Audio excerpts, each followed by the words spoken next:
1978 година се сбъдва вековният копнеж на българският народ.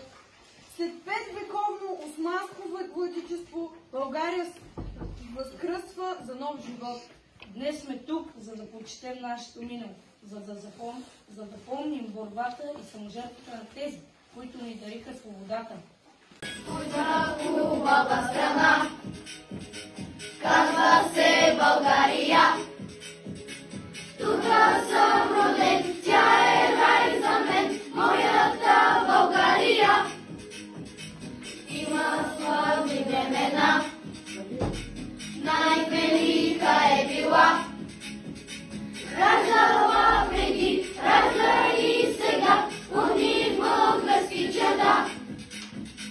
Моя България, моя страна, моя прекрасна родна земя.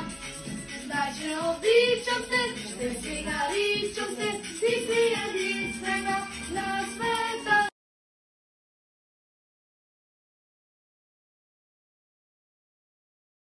На 3 март 1878 година е подписан Сан-Стефанският мирен договор. България е освободена.